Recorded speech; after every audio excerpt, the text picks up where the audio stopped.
Ooh. That's not it. Thank you guys for watching the first episode. It's now episode 2. We are leaving from Munich to Austria, and we're going to give a quick recap of kind of what went down and some of our favorite stories from this leg.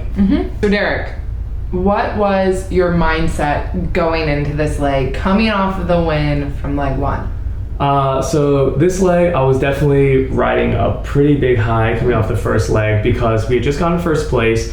And if you watched the last episode, you know I chugged a beer. Pias. I chugged all my beers. Yeah. I chugged a beer. We got lost. Claire had to drive. We ran over 3 cones, and we still got first place with like a 30-minute buffer onto the second place team. So I was pretty confident going into it. I was like, Claire, I think we're just going to win the amazing race right now. I don't know how else to say this. We're about to sweep. Yeah. Congratulations, you have $500,000. Sure. So going into the second leg, I think I brought that same mentality into it, and I was like, if we just keep doing what we're doing, I don't know when we're ever going to lose. Meanwhile, I am going into the second leg very, very nervous because we agreed before we went on basically that we would try to alternate who's doing what roadblock. We knew Derek would take the first roadblock we would ever do because I would be nervous, and I would probably do the second one. So my mindset going into it was already anxiety. I was already nervous. I didn't want to let Derek down. I was very worried that whatever would be something that was too hard for me. Little spoilers. It was. Worst case scenario happened here. So I was very nervous, but I was also feeling good that we had a little bit of lead on the other groups of teams leaving.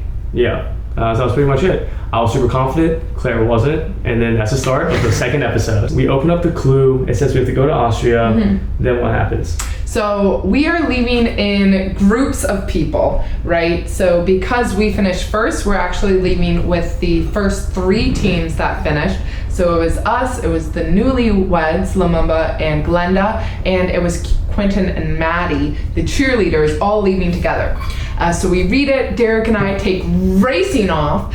We were pretty pleased to see, we're quick on our feet out of there. It did feel good watching it back, and I was like, yeah, no big deal, we're the first to leave. We have fast reading skills. So we get to the car, we find the maps, and this is way harder than the first leg because now there's 2 maps. One of the maps was a map of Austria, another map was a map of Germany going into Austria. So we could not figure this out for the life of us because the maps were in German and like Austrian. Yeah, it was weird. The map names, it was like South Germany area, and then it was Innsbruck. Okay, so we knew one of them was Innsbruck, Austria, and the other one, the problem was we couldn't figure out where the hell it was showing. No. I opened up the map, it's like 4 feet by 4 feet, which is why you see us spraying it out all over the sidewalk, and I was like, Claire, I think this might be a map of the entire world. I have no idea what I'm looking at right now. Like, this is Western Europe. We're like, literally. Okay, we gotta find Germany on this map. Yes. So I'm just trying to find Germany. I'm like, one of the cities was, oh man, what was it? Just give me any German city. It was like Baden-Baden or something like that. Berlin, okay. What? I think Baden-Baden was on the map. Anyways, so I see a Hamburg? city. Yes, Hamburg, that's what it was. I see Hamburg and I was like, oh, okay, that's a German city. So I was like, okay, so this must be Hamburg, and then I think that's France, and then this is Switzerland. Meanwhile, what this map was actually showing was just Germany, but we had no idea it was just Germany. So I was trying to figure out where Germany was inside of this. We can't find it. We pull a stranger off, and this is like 6 a.m. in the morning, so no one is doing anything on the street. Everyone is like going to work. No one is a tourist, so a lot of people really only spoke German, and you have a camera with you, so like no one really wants to like be on camera at 6 a.m. in the morning. And there just wasn't anyone there. No, so you see me literally flagging, running in front of a girl on a bike, trying to bike to work. Yeah. We're like, sorry, like, will you look at this map? Claire literally threw her body in front of this bicycle. Yeah. So I was like, oh, I'm so sorry to bother you, man. Can I have some of your time? And I like don't like really interacting with like strangers. If I'm ever lost just by myself in a city, I will never go up and ask someone. Like I just have that social anxiety. So this was like, I'm really being obnoxious. Yeah. We finally pulled this nice lady over and we showed her the map and we were just like, where's Germany? Where are we on this map? And she was like, you don't know where you are? Because that's like a very weird thing to ask someone. Like, point to our location right now. Yeah. She's like, what is wrong with you guys? What are you kidnapped? Like, she's like, you don't have a phone. You know, you have to explain it over and over again to people. But she was able to help us, and then we're like, oh, we're idiots. Like, yeah, she was like, okay, so this is where you are, and this is Germany, and just put it all in perspective. It was like, this is all Germany? I was like, so you're telling me this isn't Cape Cod right now? So I finally realized this is all Germany, and this is when everything starts to make sense, and we're like, okay, she points on the map and says, oh, you have to get onto the Autobahn. Mm-hmm. You get on the Autobahn, and I think it was like the A5 or A8. She's like, drive it up, then you're gonna hit Austria. Drive it down, you're gonna hit Austria. I was clearly the directions giver here. Man, if it was just me, I would have been in France. I would never have made it. Look, other people did just stay in the country. True. So she's like, get on the Autobahn, you're gonna drive to Austria, make these turns, and once you get there, this is how you get to Innsbruck. And we're like, thank you so much. We finally get ourselves oriented to this map. We get to the car, and I try to go to turn on the car. I can't find the car keys. Mm-hmm. I'm freaking out at this point, because I'm like, Claire, do you see the car keys anywhere? And at this point, Quinn and Maddie and Lamamba and Glenda had already left. God. And we're watching the time.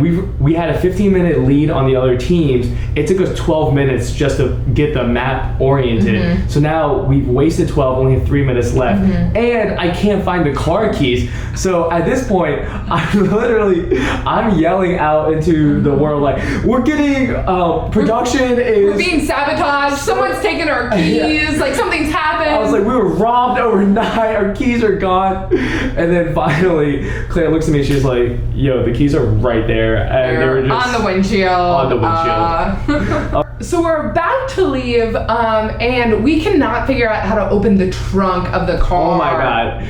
Honestly, I think we could have got first place if we just knew basic car things. Exactly. The logo on the back of the car says Volkswagen. It's the VW logo. The way to do it is you have to press on it, and then it'll pop out a handle, and then you pull the handle. Mm-hmm. Who would intuitively think to press on the logo to open up the trunk? So we would be at challenges, like trying to pry this out of people, like, you using the trunk? Like, how'd that bad boy work? You know, we cannot figure out this German engineering right now. It's crazy. You guys have so much space in the bag. So you see me with our huge bag on my lap. Thank goodness we only had one bag, and these 2 5-foot by 5-foot maps. Like, you don't even see me when we're navigating because I'm just trying to juggle everything.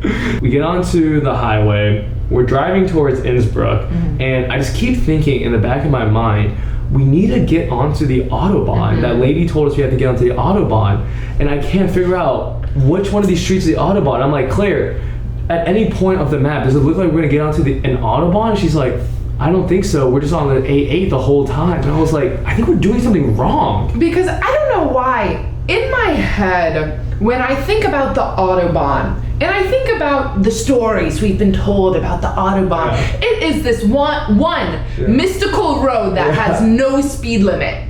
So I felt like there would be some fanfare around the Autobahn. Like, I was imagining a welcome to Ohio sign, but welcome to the Autobahn. Yeah, exactly. And just people would be speeding 100 miles per hour, 100 whatever kilometers an hour. Yeah. And we would know when it's we're on one road, it's Route 66 basically. There's nothing around you. People are going 2,000 miles an hour. I was expecting the exact same thing. So I was like, Claire, we're doing something wrong right now. We're on a local road, and we need to get onto the Autobahn, and we keep passing all these signs that say A8, A10. But in my mind, what Autobahn meant was Otto van Bismarck's Bahn. So I thought it was Otto apostrophe S Bahn. So I kept looking for something that starts with an O. I was like, Claire, why are we on A8? We need 08. I was like, no, Derek, it's Otto, Otto mechanic, like automobile. Like, no, this is an A, babe. Autobahn, it just means highway. Literally, it just means highway. Who knew? And there's 2,000 of them. Every highway you're on is the Autobahn. Speeding is allowed in On Germany. every highway. Anywhere, everywhere. Yeah. That's not true, but basically. Exactly. We finally figured this out, but by this point, we're an hour into this ride. So for the first hour of the ride, I think the reason we don't have any footage of us driving to Austria is because it's just me and Claire going back and forth on who the fuck Otto van Bismarck is and where his road is. We get to the next challenge, and we are the first one to get there. We didn't know exactly which building it was. So you can tell we had to like pull up into a farm for the challenge. And the farm's kind of like in the middle of nowhere. There weren't a lot of street numbers. So at first I pull into like a bar, which is the building right next to the farm that we have to go to. I pull into the parking lot of the barn and I quickly realize this isn't it because there's no marked parking. Right. So I go to pull out of it, and as I'm pulling out, I see Michael and Marcus and Rex and Ryan, or Tim and Rex. Rex and Ryan. And I see Tim and Rex like driving along the road going to pull in, and I flag him down. I'm like, yo guys, it's here, trying to throw him off. So then they pull into the bar, and then I leave, and I literally see both of them just watch me turn right next door and drive into the farm. And in my mind I was like, yeah, that didn't really work. No. We show up, and then it is the infamous yodeling challenge. Yeah. However, we did not know it was yodeling because the clue said, who wants to call the cows in? And thinking about that, you would think that's something pretty physical maybe, or maybe a milking thing, or like, we really weren't sure what it would be. In hindsight, hindsight 2020, I'm struggling to think like what else it could be other than something using your voice. I guess. I do kind of think maybe that was our thought process. Like, because if we thought it was a very physical task, I also would have done it. You know what I mean? Yeah. So I'm like, why? I think we thought that they were tricking us out because there weren't any obvious cows around. We weren't at the barn. We were on this hill. And so I think maybe we thought like, oh, it might be like, I didn't know. I did not think it was yodeling, but I didn't think it was super physical. First, we have to change in these very cute little costumes, though. I just slip into my dress very quickly, and Derek, meanwhile, has to change into all of his lederhosen get-up with all the boys there. I'm the first one to get changed. I go out, and I'm looking down on my sleeves, and I'm like, dang, this does not fit me at all. Like, my sleeves literally are extending past my fingertips. Military brothers come in. Michael's like, God dang, man. Busting out the seams. Like, oh, size this is so tight. Marcus comes. He's like, yo, were you guys like not able to button up your lederhosen? Everyone's like, yeah, man. Your suspenders are popping off when they like flex a little bit. And meanwhile, so it's just me standing there with it. I'm like a little doll or something. I feel like a little German like boy in his dad's literally outfit. But in the beginning of these games you kind of want to like form some camaraderie with people, so I'm like, yeah man, dude, this is so like, I could barely get my arms to these sleeves, and they all looked at my sleeves and they were just like, yeah man, that must have been super rough for you. In the hour-and-a-half episode, you saw all my attempts. There were no attempts you did not see. You've kind of heard it all at this point, I would say. Very off pitch. I'm the only one that really heard it all. Well, that's true. You and the poor music people. I would say I really built up a camaraderie with those musicians. Yeah. Like, I felt like they were rooting for me. Like, they were kind of like, why is it taking you so long? Like, something is wrong here with this girl, and like, we need to support her. So like, you know, we like build up like some like, like, I was joking around with them by the end. Like, I felt like they were like my friends, like rooting me on. They were not rooting you on. No. They were like, look, we're trying to get on lunch break. Like, look, we're trying to make this as easy as it is for you, but you're not even getting past the Heidi Ho's. Yeah, so there were 3 songs. The first song, come on, classic, Hey Edie, Ho Edie, Hey Edie, Ho Edie, Hey Edie. You know, clearly my pitch hasn't really improved. Yeah. The second song, look, I don't really remember it, but it wasn't that hard. And then the third song was very hard because at one point there's this, I feel like, pitch change in the melody where you have to go riddle doolio. I cannot do it That's still. pretty good. Oh, thank you. Get me out there. Yeah.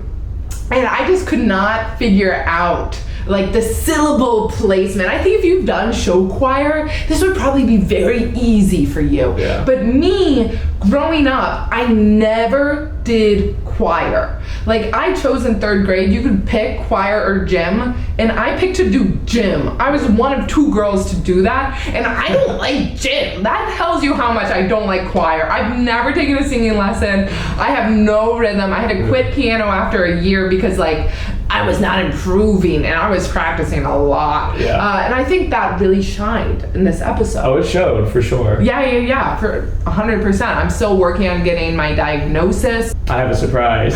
I want to see if I can diagnose you right now. Huge! Okay. All right, I'm gonna play a note. Oh no. Okay. And then all you have to do is just recreate that note. Okay. I looked up like the real tone deaf thing online, but that's not fun. As fun Okay. as this. Are you playing anything? I was trying to. What if I want? I was like, I'm truly tone deaf. You're like, I'm not tone deaf. I might just be deaf. I'm just hard of hearing. Ooh. That's not it. I know that's not it. Okay, I know ready? that's not it. I'm gonna play it again. Okay. But Okay, let's do it a different way. Yeah. Okay, I'll do a different one. Okay. Okay, this time what I'm gonna do is I'm gonna play the note, Okay. and then you're gonna try to sing the note at the same time, and Okay. we'll start a timer of how many seconds it takes you to find get it? to the pitch Okay. of the note. Let me hydrate. I really need a reach. Hold on. 9 seconds.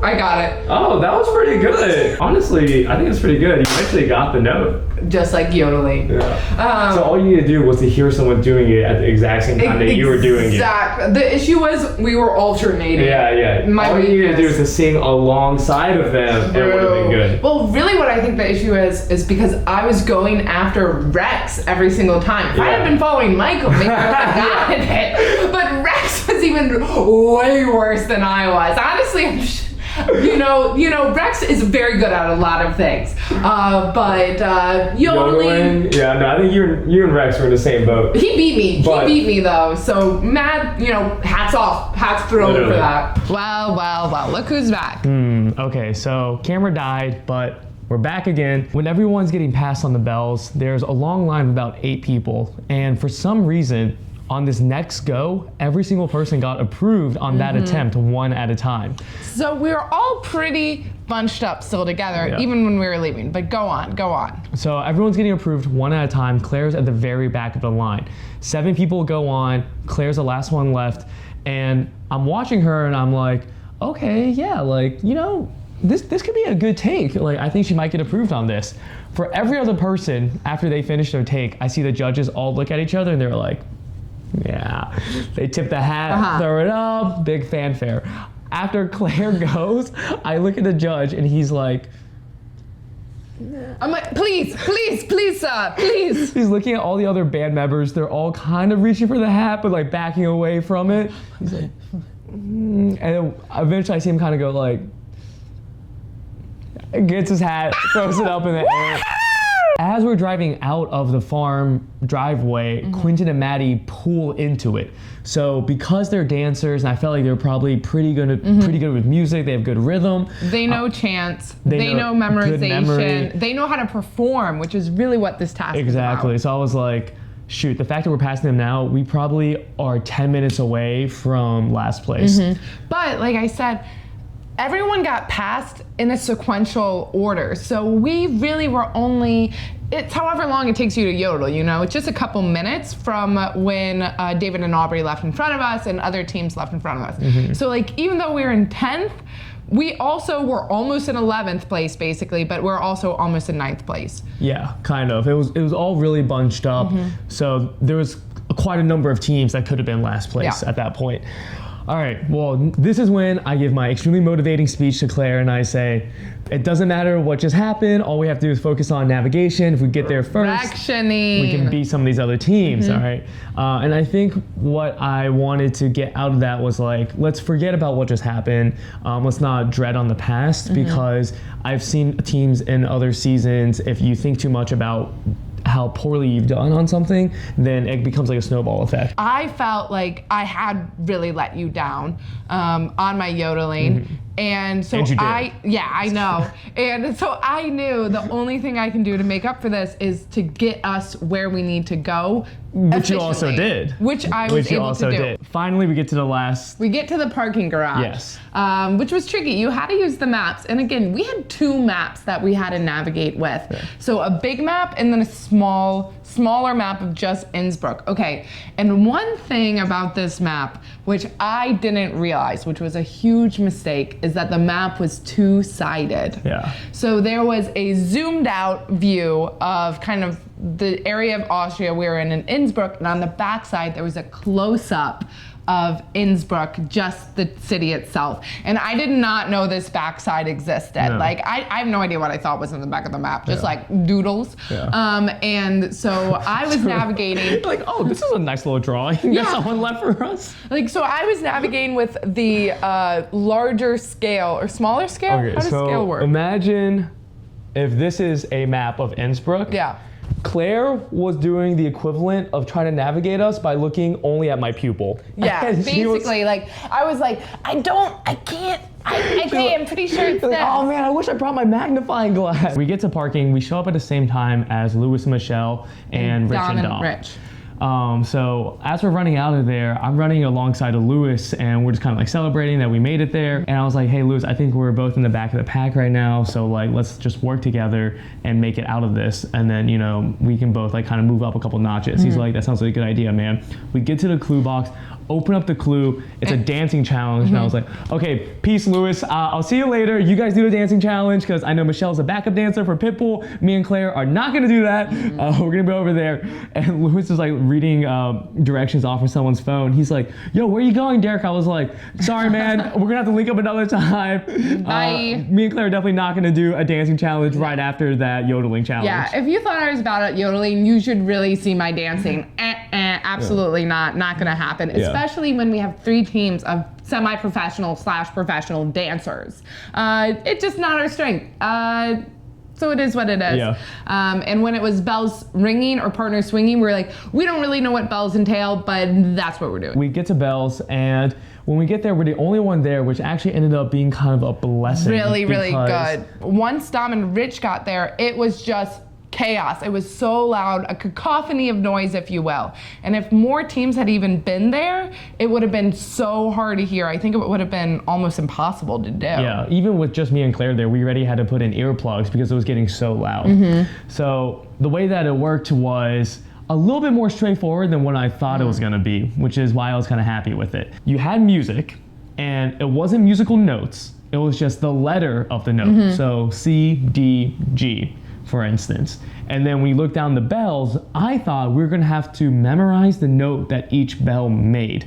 That was not the case at all. Each bell was labeled with the exact note that it produced. So I was like, wait, literally all we have to do right now is read English, see it, and then play the bell. But it's kind of like the yodeling. Like, the yodeling was also just reading, but it is more complicated. You have to keep a beat. You have to stay on rhythm.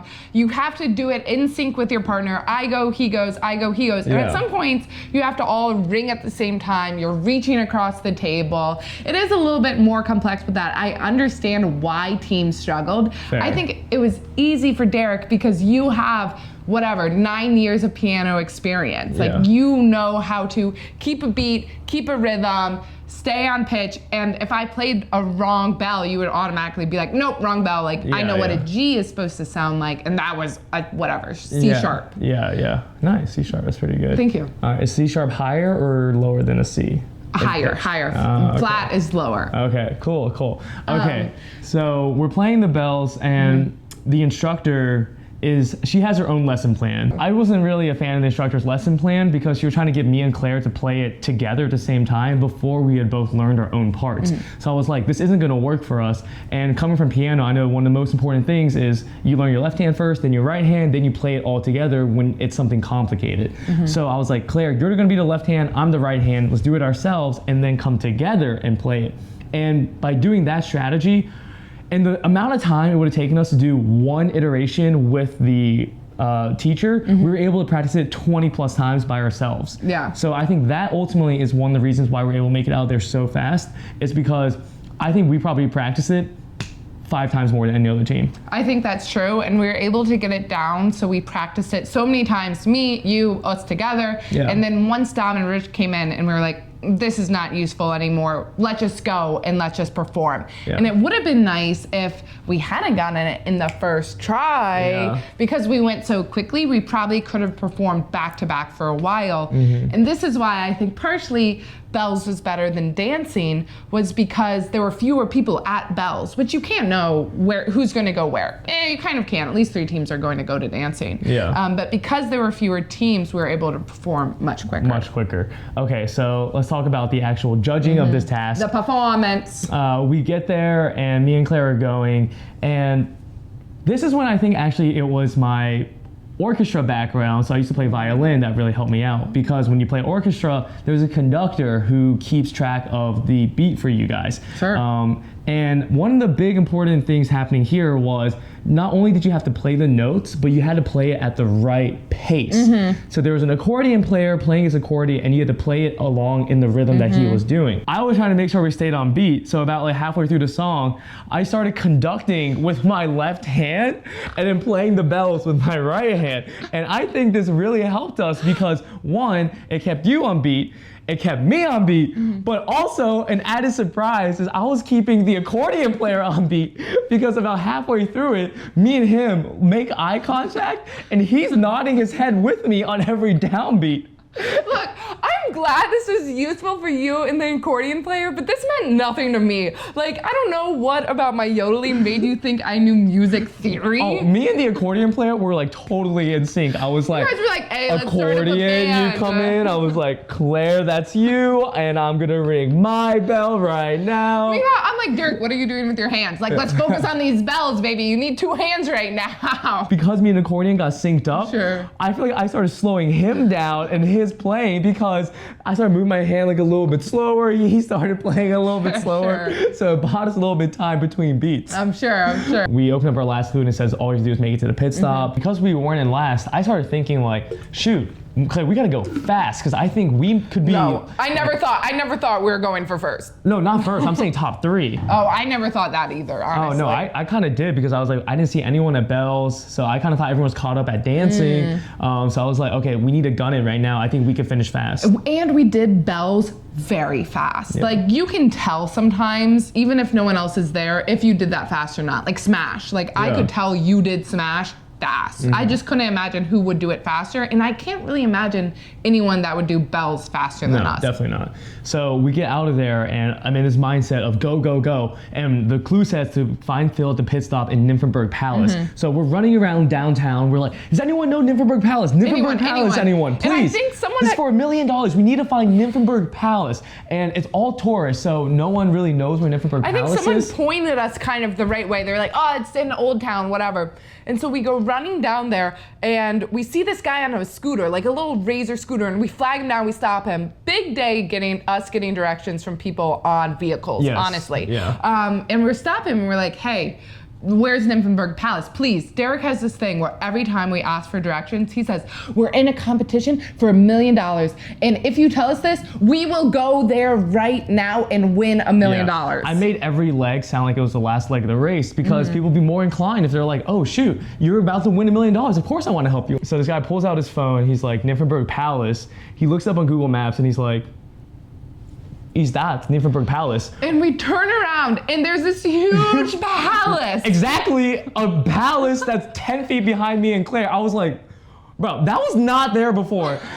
there was like an invisibility cloak over this thing, and when he found it, it got lifted because me and Claire just ran right next to it, and I swear there was not this beautiful palace. Like, I feel like there were like signs up, like Nymphenburg Palace, like arrows, markings, like everything, and we're just so in the zone of we need to find someone to get directions from. We just totally missed it. Yeah, and I think that is exactly what race blinders is like you're so focused on your current task, which was to find a person to find Nymphenburg Palace, that we didn't even think to observe our surroundings and see, oh hey, I wonder if this geodesic dome with like this nice little like sphere going up and then this pointy thing is a palace. And we get there and there are 2 other teams on the mat, Linton and Tariq and Lamumba and Glenda. Yeah. But we'll take that every single day. And we find out that we got 4th. Yeah, let's talk about post-race. How were we feeling getting 4th place? Because we had just gotten 1st and then we went down to 4th. My mindset was not so much we were in 1st and now we're in 4th. My mindset was, oh my gosh, at one point I made us get 10th and we worked our way up to 4th. So I felt very positive. I felt so optimistic. I was like, oh my God, my worst case scenario happened, that I was sucked. I was horrible at a challenge, and it was okay because we were still able to make up so many spots in our navigation and our bells that we were able to make our way back up to 4th. This is amazing. Like, oh my God, I can't believe this. Like, you might not have been worried that we were going to go home, but I was like, I could get us lost. We could suck at something else. Oh no, when I was at yodeling, I was definitely worried we were going to go home. Okay, yeah. I was like, wait, we just might not ever leave this challenge. Yeah, and I felt a lot better when I saw everyone else basically at deciding what detour to do, but I was still very, very nervous because now I have the knowledge that I'll be bad at stuff. Like, I will just not be good at some things, but it also really gave me the confidence and motivation that, oh, we can make up these spots, though. We are strong enough in other things that maybe it'll be okay. Yeah. What was your mindset? So just to summarize, it sounds like your mindset was like optimistic. My mindset was very optimistic because we went from 10th to 4th during the course of the leg. And I think I had a little bit of that because I did acknowledge that we had managed to climb ourselves up from 10th to 4th. So it made me feel like even when we aren't able to do well at something, we can still beat out some of these teams, which is a great feeling because that means it takes some of the pressure off of having to be perfect.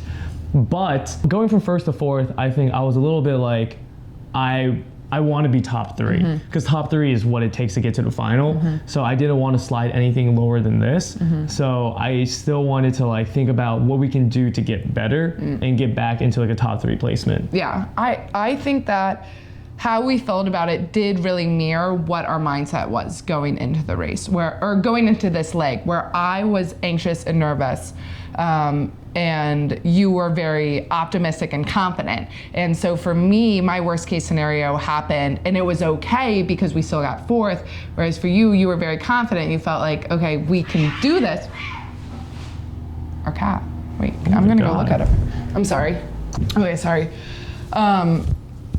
Mindset. Oh, but you felt very confident and very sure of us as a team, and so for us to go from 1st to 4th was like, oh dang, this is going to be hard. Like, this is rough. Yeah, and I think that is right. But I will say, I think our ability to go from 10th to 4th definitely reaffirmed to me that we have really strong communication and that we're able to work well under pressure and be able to come back from a deficit, which is always a great feeling because no one is ever going to be able to have a perfect run on every single leg of the race. Right. And you're going to have hard moments, and it's really about how do you handle and recover from those hard moments that I think makes some teams really great. Yeah. So I think the second leg showed me early that we are able to be one of the great teams because we can recover from hardship. Yeah, I agree with that. Yeah. Resiliency. Okay, so that is our post-race thoughts. I'm going to go into some Q&A. Let's do Q&A, baby. Were there any animals harmed during Claire's yodel? I mean, there might have been like some birds that fell out of the sky or something, but really I think I probably saved some animals. Yeah, I do think you saved some cows because those cows were not coming. No, they were not coming. That's it. I was trying to get them to go away. I was trying to get them to run, you know, flee. That was definitely my vegan mentality in there. So that was another reason why we wanted to throw Exactly. Yodel away. I said, Who wants to call in the cows? Not me. This is not very vegan. I'm gonna call them out, like run. But I will say, if humans are counted as animals, many animals are injured. Many animals injured. Also, if you have any pets at home, my apology is like really great, like nails on a chalkboard for me. Do you think you could have yodeled easier? Yes. Yes, 100%. I think you could have. Yeah. So the one thing that I think Claire has on me is like memory. One of many, but one of the big ones is memory. And I feel like this one, you did have to like memorize a tune, but I think specifically just because it is like a tune, I think I could have picked that up faster. I agree 100%. And I also think you would have been less stubborn about going back and relearning the song. I didn't want to go back and relearn the song because I didn't want to lose my spot in line, but I think you would have realized if you didn't know it sooner, let me just go back and let me relearn this right now. And I think that was a huge lesson I learned on the race of go back and just get retaught. It's fine. It will save time in the long run. And I think you would have realized that much sooner than I did. Yeah, for sure. I'm definitely quick at learning my faults. Yeah. Huge strength. No, but Derek, without a doubt, no doubts in my mind, would have been better at me than that. Will Claire go on a yodeling tour, and how can I buy VIP tickets?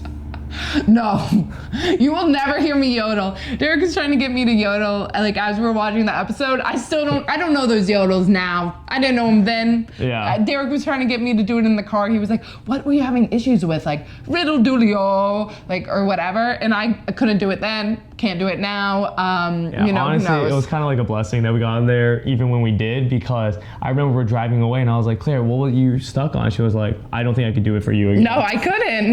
Definitely not. I will say I did post though with TikTok about my yodeling, and the yodeling master himself, Mason Ramsey, is that his name? Did comment. So, maybe there's like a collab. He was impressed. He tossed a smiley face. Will we have to get more humbled, or have we learned our lesson? I don't want to give any spoilers. Definitely not. What I'll say is this race has a lot of ups and downs, and it will continue to have a lot of ups and downs. Yeah, it has a lot of bells on pitch and yodels off of pitch. Yeah, but not those activities. No, but just like on pitch, off pitch. That's what I was trying. A lot of sharp notes and a lot of flat notes. Is that a good? No. A lot of on key and a lot of off key. A lot of bad analogies and a lot of good analogies. Okay, so that's the Q&A. Thank you guys so much for listening, for watching. We're gonna try to do this every single week. If you guys have any feedback on what we can do better, what you guys want to hear about, let us know down in the comments. Thank you. Wait, one word. What? Oh, okay. Okay, now, Derek. Before we go, one word to describe the next leg of the race. Okay, I got it. Oh yeah, I got mine. Okay. 3, 2, 1. Disaster. Little preview.